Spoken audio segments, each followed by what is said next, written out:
should be doing it. Well, Thursday was the end of an era for the Supreme Court. Justice Stephen Breyer officially retired after nearly 30 years on the court. He's being replaced by Justice Ketanji Brown Jackson. She was sworn in Thursday as the first black female justice. Abortions in Florida can be performed through the 24th week of pregnancy, for now, according to a state judge. Fox's Evan Brown has this story. A Florida judge in Tallahassee is temporarily blocking a new state law that would ban abortions from the 15th week on, and is allowing an existing law to stay in place, banning them at the now defunct Roe standard of 24 weeks. Planned Parenthood sued over the shorter ban, saying Florida's state constitution provides a privacy right that applies to abortions. The case is still pending trial or settlement. The new 15-week rule was due to go into effect tomorrow. A judge in Kentucky has blocked that state's abortion trigger law.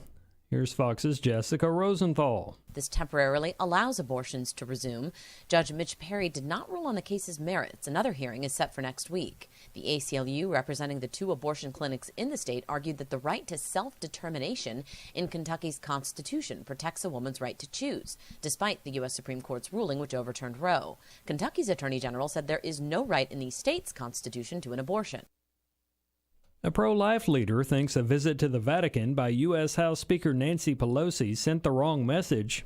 Charlie Butts reports. Pelosi's Bishop Salvatore Corteleone sent a letter to her telling her not to present herself for communion because of her heavy-handed and lengthy support for abortion. This week in Rome, she met with Pope Francis and did receive communion from a Vatican priest. Hugh Brown of the American Life League tells AFN he believes Pelosi is intentionally spitting in the face of her bishop. I think what that shows is just extreme arrogance. I think a total lack of humility. It shows a lack of support from the Vatican's part to its shepherds.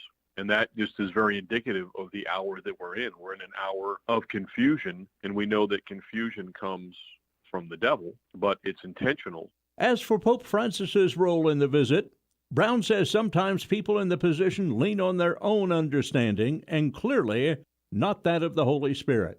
And the person who's in there now clearly has an agenda that is his own, and he's just not going to support his own shepherds when he views something political which has nothing to do with politics and everything to do with salvation. In the case of the Eucharist, sacrilege, preventing sacrilege, and creating scandal. And that's what was allowed. And it flies in the face of Corteleone, who was simply following the faith and canon law.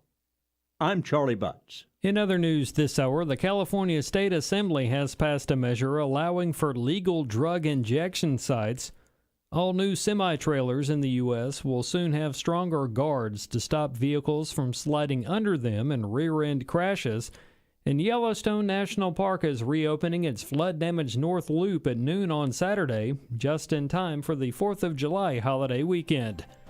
Find more news on AFN.net. Thoughts of the child you were carrying keep pouring over in your mind, and the loss is overwhelming.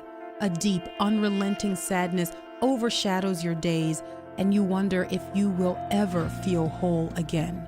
But there is hope and healing from an abortion. Call the International Helpline, 866-482-5787.